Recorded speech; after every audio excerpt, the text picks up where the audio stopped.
Have you ever felt lonely, even with someone sitting right next to you? Like no matter what he says or does, the emptiness doesn't go away. This isn't just in your head, there's a deeper reason.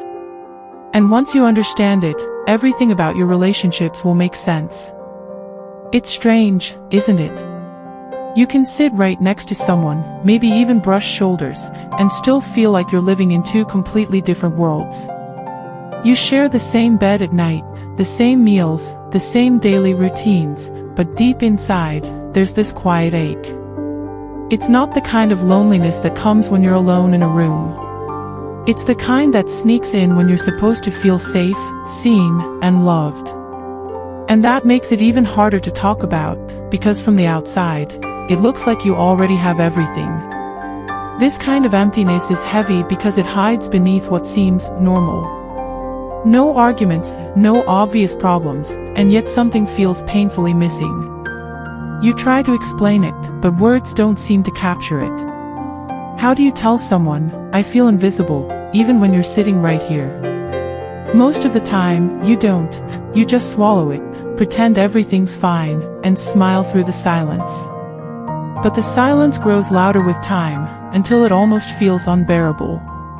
What's even more confusing is that he may not even notice it.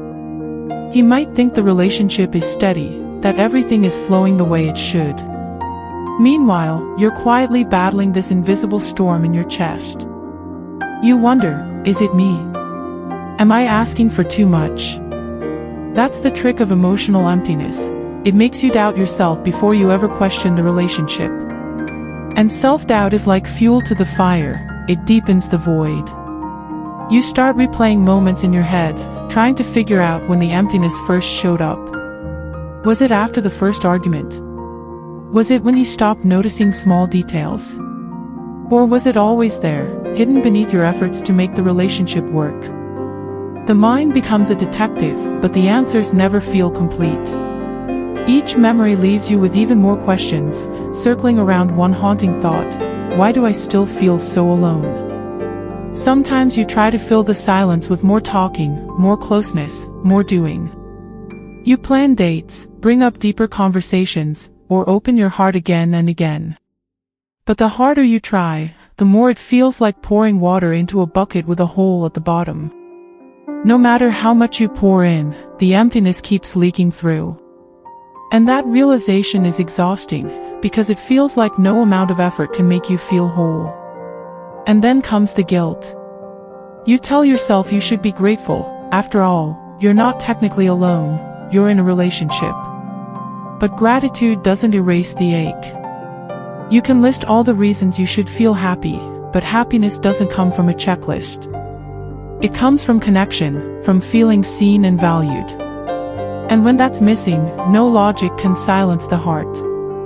The guilt mixes with loneliness, creating a storm you carry quietly, hoping no one notices.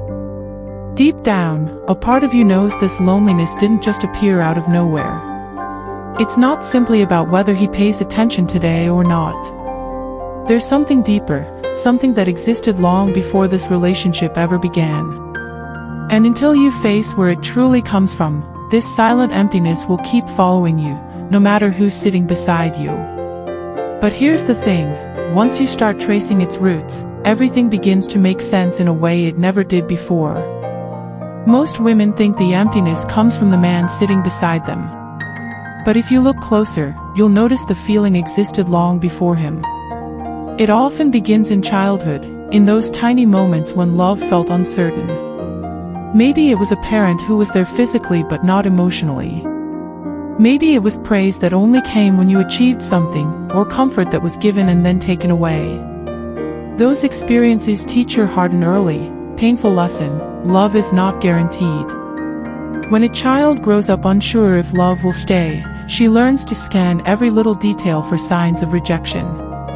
Did mom smile today? Did dad sound proud, or was he distant again? That hyper-awareness doesn't just fade when you grow older. It follows you into your adult relationships, whispering that safety is always at risk. And so, even when a partner is present, your nervous system remembers what it's like to be on edge, waiting for love to disappear. Emotional neglect is one of the most invisible wounds, because on the outside, everything might have looked fine. There was food on the table, clothes on your back, maybe even laughter in the house. But if your feelings weren't noticed, if your inner world wasn't valued, you carried an invisible emptiness into adulthood. That void doesn't scream. It lingers quietly, showing up years later when you lie next to someone and still feel unseen. This is where anxious attachment starts to take root. You grow up believing love is fragile, that it can vanish at any moment. So, in relationships, you cling, you overthink, you worry that every silence means abandonment. Your mind tells you, if I can just stay close enough, maybe I won't lose it again. But the harder you hold on, the more exhausting it becomes. And strangely, the emptiness only grows stronger, as if it's confirming your deepest fear: I'm not safe here. Relationship anxiety often looks like a need for constant reassurance, the texts, the calls, the check-ins that never really silence the doubt. It's not because you're needy. It's because a younger version of you is still waiting for the love she never fully received. That younger self believes the only way to feel secure is through someone else's approval. And the cycle repeats, over and over, no matter who you're with.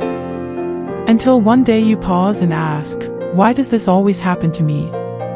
The truth is, what feels like an emptiness caused by your partner is actually a mirror reflecting something deeper. He might trigger it, but he didn't create it. That void is an old wound resurfacing, asking to be healed. And unless you look beneath the surface, you'll keep blaming the present for the past. That's why the same patterns keep showing up, even with different faces and different relationships. It's not the man, it's the wound you've been carrying. And here's the twist, that wound isn't there to punish you. It's there to guide you. It's your heart saying, look at me. Don't keep covering me up with distractions. Find where I began. Because once you uncover the origin of that emptiness, you realize it's not an endless curse. It's a signal pointing you toward healing, and the story you've been telling yourself about love is about to change in ways you never expected. That emptiness inside has a way of whispering lies. It tells you, you're not enough unless he notices you, unless he reassures you, unless he stays close. It feels almost like your worth is tied to his presence, his words, his attention. And once you start believing that, you slip into a dangerous cycle, one where love no longer feels like a choice, but like oxygen you can't live without. That's how emotional dependency quietly begins. At first, it doesn't even look like dependency. It looks like caring, like wanting to spend time together, like needing closeness. But soon, you realize that when he pulls away, even just a little, it feels unbearable. The silence becomes heavier, the space between you feels endless, and your mind starts spinning with fears. Dependency turns every small change into a crisis, making you question everything about yourself and the relationship. The problem is, dependency disguises itself as love. It convinces you that holding on tighter means you care more, that being constantly available proves your devotion. But true love doesn't drain you. It doesn't leave you anxious and restless. Emotional dependency, on the other hand, creates a constant hunger that never feels satisfied. And the more you try to feed it with his attention, the hungrier it becomes, leaving you trapped in a cycle of need and disappointment. And this is how toxic patterns take hold. You begin to sacrifice your needs just to keep him close. You silence your feelings, ignore your boundaries, and settle for less than you deserve. All because the emptiness tells you that being alone would be worse than being unfulfilled. This fear becomes so powerful that it blinds you to the truth. You're not choosing love anymore, you're choosing survival. And survival mode always keeps you stuck. But what if the emptiness you feel isn't proof that something is wrong with you? What if it's not your enemy, but a message? That void may actually be a signal, a call to turn inward instead of outward.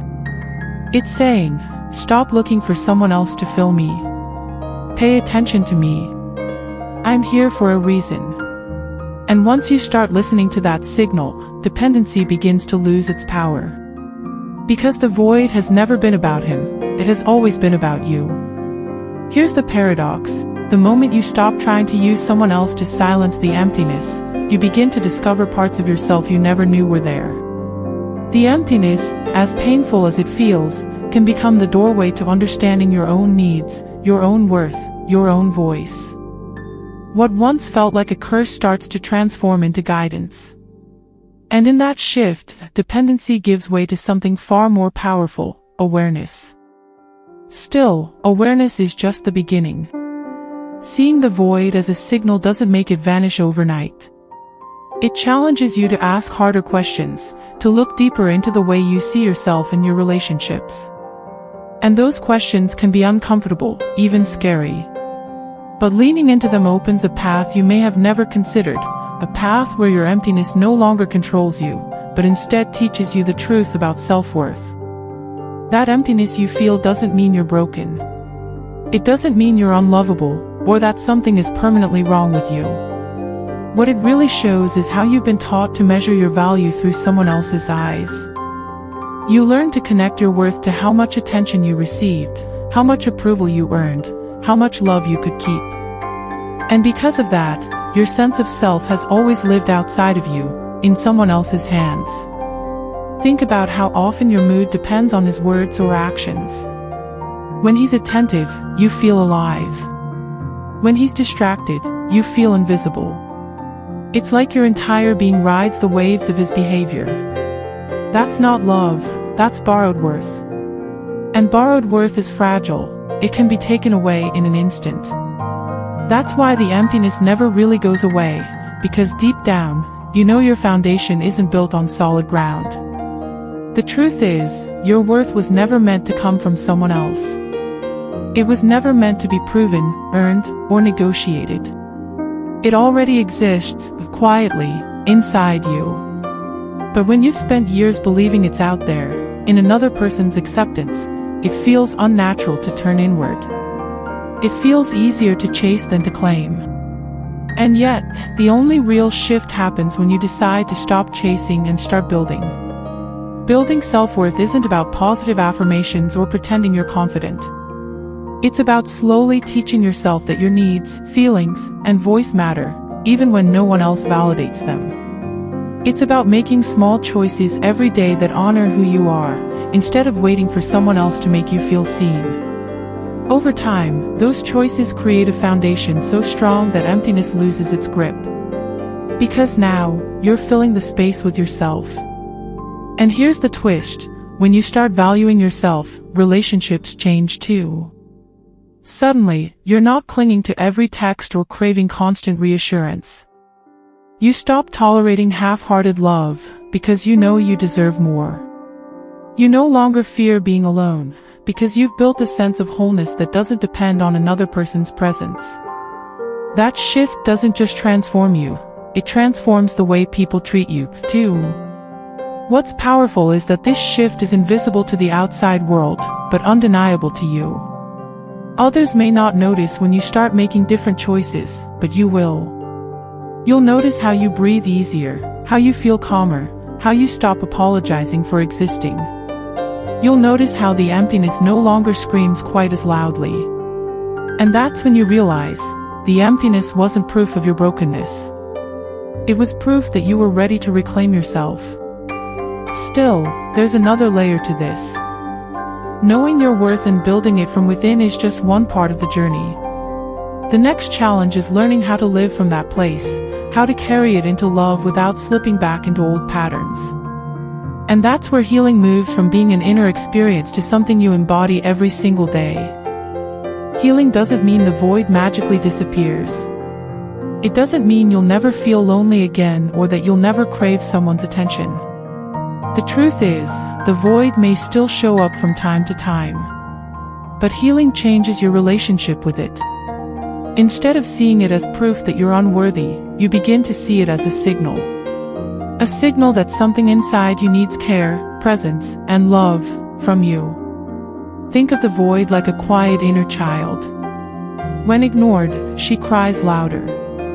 When you chase others to soothe her, she feels abandoned again. But when you stop, Turn inward and say, "I'm here, I see you," something softens. Healing is not about erasing her voice, but about listening to it with compassion. That's how you begin to transform emptiness into connection, not with someone else first, but with yourself. The surprising truth is, the more you honor your own presence, the less you need someone else to complete you. You begin to feel grounded, like you have roots instead of floating, waiting to be anchored by another. You start to trust your own strength, your own ability to hold yourself through hard days. And slowly, the relationships you attract reflect that strength, because now, you're no longer coming from a place of desperate need. This is where love shifts from dependency to choice. Instead of asking, "Who will rescue me?" you begin asking, "Who do I want to share my wholeness with?" That question changes everything. It pulls you out of survival mode and into true intimacy. Because real intimacy is not two people clinging to each other out of fear, it's two whole people walking together, freely choosing one another. And here's what's even more powerful: when you stop searching for someone to save you, you finally become free to love without chains. You can give without losing yourself. You can receive without fear of abandonment. That's when relationships stop being a battlefield of needs and start becoming a space of growth, respect, and peace. This is what the void was pointing you toward all along. Healing doesn't make life perfect, but it makes you resilient. You still feel, you still hurt, but you don't collapse under the weight of emptiness anymore. Because now, you know where to go when it shows up. You know how to return home to yourself. And that home, the one built inside, is the safest, most unshakable place you'll ever know. So here's the final twist: the void was never your enemy. It was the doorway. It was the teacher that led you back to yourself. And the moment you begin to honor that truth, you stop chasing broken love and start creating real love. The kind of love that grows not from desperation, but from choice. And that choice is now yours. So if you felt empty even when he's around, remember, it's not a sign that you're unlovable, it's an invitation to heal. And when you heal, you'll stop chasing love to feel full, and start creating love because you are already full. If this message spoke to your heart, subscribe to the channel, share your story in the comments, and let's grow together.